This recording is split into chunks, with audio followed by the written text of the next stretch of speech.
Hello friends, हमारे YouTube channel अर्थ guide पर आपका हार्दिक स्वागत है। दोस्तों, हम बात कर रहे हैं भारत पर इस्लामिक आक्रमणों के बारे में और जितने भी आक्रमण हुए और जिन राजाओं के द्वारा यहाँ सल्तनत स्थापित की गई उन सभी को हम विस्तार से देखेंगे।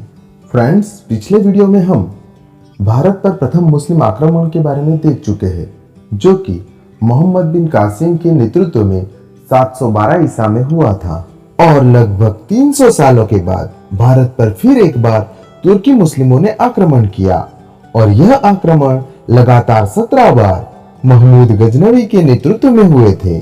सो फ्रेंड्स, इन सभी इन्वेशंस के बारे में जानने से पहले हम थोड़ा इनका बैकग्राउंड जान लेते हैं कि ये तुर्क इन्वेडर्स कौन थे और इन्होंने सोने की चिड़िया कहे जाने वाले भारत की अपार धन संपदा को लूटकर कैसे ले गए।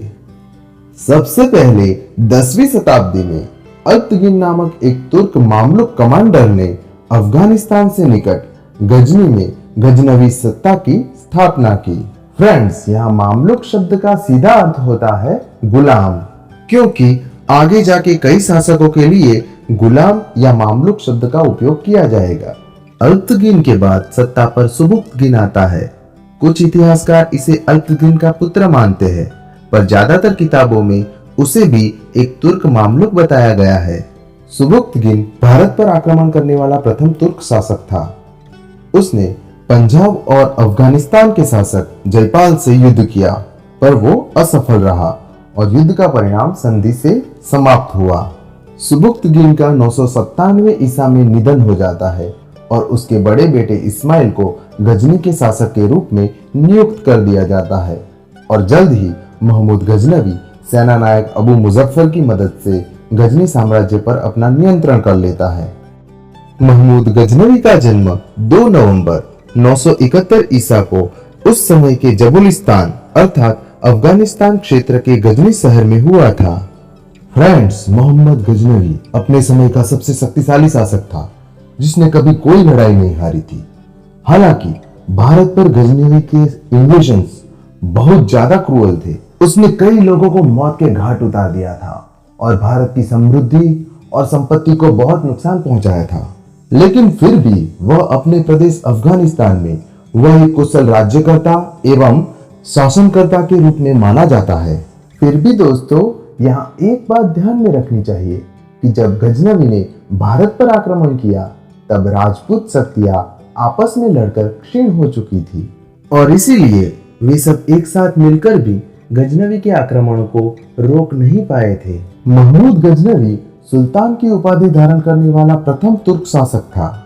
इसके अलावा उसने गाजी की उपाधि धारण की थी, जिसका अर्थ होता है विधर्मियों का नाश करने वाला, और वह मूर्ति पूजा के सख्त खिलाफ था। इसलिए उसने खुद को बूता किशन यानी कि मूर्ति भंजक घोषित किया था। महमूद गजनवी ने भारत पर कुल 17 बार आक्रमण किया था और प्रथम आक्रमण 1000 ईसा में राजा जयपाल पर किया था और पंजाब और अफगानिस्तान प्रदेश जीत लिए थे। यह युद्ध जीतने से गजनवी को अपार धन की प्राप्ति हुई थी और राजा जयपाल ने युद्ध में हार के आघात से आत्महत्या कर ली थी। यह प्रथम युद्ध में उसने राजा जयपाल को ईश्वर के शत्रु की उपमा दी थी और राजा जयपाल की हार के साथ ही भारत में हिंदुशाही शासन का अंत होना शुरू हो जाता है और इसके पश्चात महमूद गजनवी ने भारत पर लगातार आक्रमण करना शुरू कर दिया। 1005 ईसा में उसने राजा अब्दुल फतेह दाऊद पर आक्रमण करके मुल्तान प्रदेश जीत लिया। 1008 ईसा में गजनवी ने जब अगला आक्रमण किया तब राजा जयपाल का पुत्र आनंदपाल युद्ध के लिए पूरी तरह से तैयारियां कर चुका था और आनंदपाल ने उज्जैन, ग्वालियर, कालिंजर, कन्नौज और अजमेर की संयुक्त सेना के साथ महमूद गजनवी को रोकने की कोशिश की, किंतु वे असफल रहे और हिंदुशाही राजाओं की संयुक्त सेना को हराने के बाद उसका मनोबल काफी दृढ़ हो चुका था और यह युद्ध के बाद उसने ज्वालामुखी मंदिर और नगरकोट के मंदिर की अपार धन संपत्ति को लूटकर अपने साथ ले गया। 1018 ईसा में गजनवी ने कन्नौज पर आक्रमण किया, लेकिन प्रतिहार राजा राज्यपाल युद्ध किए बिना भाग जाता है। परिणाम स्वरूप कन्नौज में काफी लूटफाट हुई, निर्दोष लोगों की हत्या कर दी गई और यहाँ तक कि आम जनता को लूटा गया। और यह सब देखकर कालिंजर के चंदेल शासक विद्याधर ने गुस्से में आकर अन्य राजाओं के साथ मिलकर कन्नौज के राजा राज्यपाल की हत्या करवा दी थी। और यह बात से गजनवी के अहम को ठेस लगी, मतलब कि गजनी भाई का ईगो हर्ट हो गया। और अगली लड़ाई राजा विद्याधर के साथ हुई।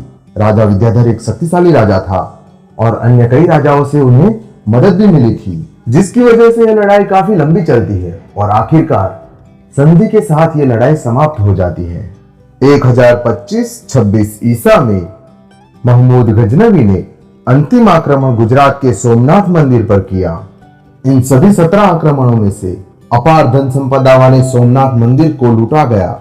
गजनवी का यह आक्रमण सबसे प्रसिद्ध और क्रूर आक्रमण माना जाता है। इस आक्रमण के वक्त गुजरात के सोलंकी राजा भीमदेव प्रथम युद्ध छोड़कर कच्छ के किले में जाकर छुप गए थे। गजनवी ने मंदिर की संपत्ति को लूट लिया, सभी ब्राह्मणों की हत्या कर दी और मंदिर में प्राप्त शिवलिंग के टुकड़े टुकड़े कर दिए थे। गजनवी ने ज्यादातर आक्रमण हिंदू मंदिरों पर किए थे। वो जान गया था कि इन मंदिरों में अपार धन है। हिंदू राजा संधि करने को तैयार थे, पर उसने मना कर दिया।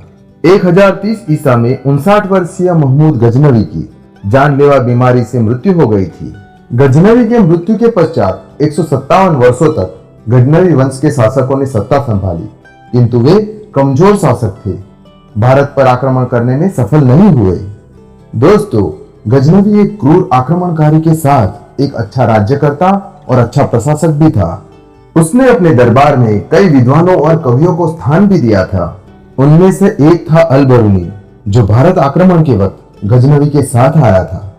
उसने किताबुल हिंद यानी कि हिंद की खोज नामक किताब भी लिखी थी, जिससे भारत के बारे में बहुत कुछ जानकारियां मिलती है। उद्बी इन सब में सबसे महत्वपूर्ण और विद्वान कवि था, जिसे गजनवी का शाही कवि माना जाता है। उसने किताबुल यामिनी नामक ग्रंथ लिखा था, जिसमें गजनवी वंश के इतिहास के बारे में जानकारी मिलती है। और फिरदौसी नामक महान कवि ने शाहनामा नामक महाकाव्य की रचना की थी, जिसकी वजह से उसे पूर्व का होमर कहा जाता है।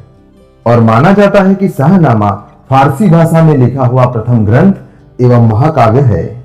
फ्रेंड्स, आज के लिए बस इतना ही। अगले वीडियो में मोहम्मद गोरी के आक्रमणों के बारे में जानेंगे। और अगर आपको ऐसे ही इंफॉर्मेटिव वीडियोस देखना पसंद है तो प्लीज हमारे चैनल को सब्सक्राइब करें और नोटिफिकेशन के लिए बेल आइकन दबाना ना भूलें। Thank you for watching this video. Hope you like it and don't forget to subscribe my channel. Thank you.